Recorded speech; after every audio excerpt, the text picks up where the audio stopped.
અંકલેશ્વરની રાજપીપળા ચોકડી નજીક હાઈવે પર બ્લેક સ્પોટ એવા વર્ષા હોટેલ અને સહયોગ હોટેલ યુ-ટર્ન બંધ કરવામાં આવતા તંત્ર જ્યાં હાશકારો અનુભવી રહ્યું છે, ત્યારે વાહન ચાલકો ફેરવો લંબો થતા અવગડતા વેઠવાનો વારો આવતા તેમને ધારાસભ્યને રજૂઆત કરી હતી। અંકલેશ્વરમાં ટ્રાફિક સમસ્યા વચ્ચે હાઈવે ઓથોરિટી દ્વારા અકસ્માતને લઈ યુ-ટર્ન બંધ કરતા વાહન ચાલકો 8 કિલોમીટરનો ફેરાવો ફરવો પડશે। રોંગ સાઈડ વાહન વ્યવહાર થવાનો ખતરો ઊભો થયો હતો। ટ્રાન્સપોર્ટ અને હોટલ બિઝનેસને અસર પડવાની દહેશત વ્યવસાય ધારકોએ વ્યક્ત કરી હતી। ત્યારે ભરૂચના ધારાસભ્ય રમેશ મિસ્ત્રી, ટ્રાફિક પીઆઈ ભાવના મહેરિયા સહિત પોલીસ કાફલો ગ્રામજનોની મુલાકાત લીધી હતી અને એલએનટીના અધિકારી સાથે વાતચીત કરી સર્વિસ રોડ જલ્દી બનાવીને આ બ્લોક રોડ જલ્દીથી ફરી ખોલવામાં આવે તેમ ધારાસભ્યએ જણાવ્યું હતું।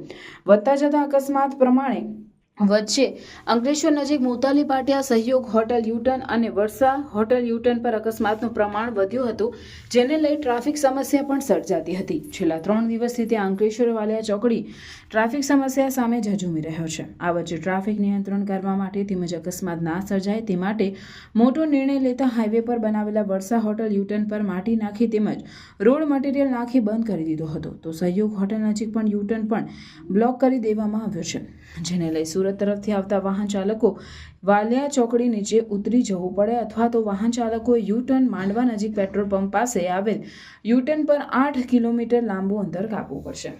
વડોદરા તરફથી આવતા વાહનો વાલિયા ચોકડી સુધી આવવું પડશે। બંને યુ-ટર્ન બંધ થતાં હાલ વાહન ચાલકોને અગવડતા ઊભી થઈ છે, પણ તંત્ર દ્વારા તેમના જીવ પર જોખમ ઘટાડવા કરવામાં આવેલા પ્રયત્ન વચ્ચે વર્ષા હોટલ પાસે નાના વાહન ચાલકો બાઇક ઊંચકીને રોડ ક્રોસ કરતા નજરે પડ્યા હતા, તો અન્ય વાહન ચાલકો રોંગ સાઈડ પર પસાર થતા જોવા મળ્યા હતા। આ વચ્ચે રાજપીપળા ચોકડીથી સહયોગ હોટલ સુધી રહેલા વિવિધ ટ્રાન્સપોર્ટર અને હોટલ વ્યવસાય ધારકોમાં પણ નારાજગી ફેલાઈ છે। તેમના દ્વારા વ્યવસાય પર વ્યાપક અસર થવા પામી છે અને ટ્રાન્સપોર્ટ ઓફિસ પર આવવા માટે પણ ફેરાવો ફરવો પડે તેવી સ્થિતિ ઉદ્ભવી હોવાની વેદના ઠાલવી હતી। અત્રે ઉલ્લેખનીય છે કે અકસ્માતનું પ્રમાણ ઘટશે પણ ટ્રાફિક સમસ્યા વકરી શકે છે। અમરાવતી નદીનો સાંકડો પુલ હોવા સાથે રસ્તામાં જો ટ્રાન્સપોર્ટરના વાહનો રોડ સાઈડ પર ઊભા રહેશે તો વાહન કતાર લાગી શકે છે। ત્યારે એલએનટીના કર્મચારી, ભરૂચના ધારાસભ્ય રમેશ મિસ્ત્રી, ભરૂચ જિલ્લા ટ્રાફિક પીઆઈ ભાવના મહેરિયાએ સ્થળ તપાસ કરી ગ્રામજનોને ટ્રાન્સપોર્ટ ઉદ્યોગ, હોટલ વ્યવસાયને પડતી તકલીફને ધ્યાને લઈ જલ્દીથી આ રોડ ફરી અવરજવર માટે ખુલ્લો કરવામાં આવશે તેમ જણાવ્યું હતું।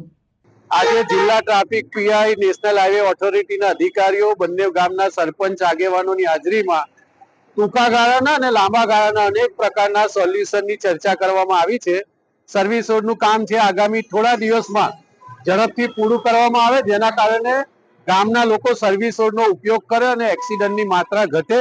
અને ત્યાં સુધી આ ડિવાઈડર એ નેશનલ હાઈવેના અધિકારીઓ, કોન્ટ્રાક્ટ કરનાર એજન્સી અને જિલ્લા ટ્રાફિક આ બધા ભેગા મળીને વ્યૂહાત્મક રીતે લોકોની સમસ્યામાં ઘટાડો થાય એ દિશામાં પગલાં ભરશે અને પછી સર્વિસ રોડનું કામ પૂરું કરીને કાયમ માટે સર્વિસ રોડનો ઉપયોગ કરે એટલા માટે પણ જિલ્લાના વહીવટી તંત્રને કહીને આ નેશનલ હાઈવે સાથે જોડાયેલા ગામો લોકો સાથે ગ્રામ સભાના સ્વરૂપમાં વ્યાપક ચર્ચા વિચારણા કરીને લોકોની જાન બચે, કોઈનું મૃત્યુ ન થાય અકસ્માતથી, એ દિશામાં પ્રયત્ન કરવા માટે આજે સંયુક્ત રીતે સ્થળ ઉપર ભેગા થઈને આ પ્રકારની સમીક્ષા કરવામાં આવી છે।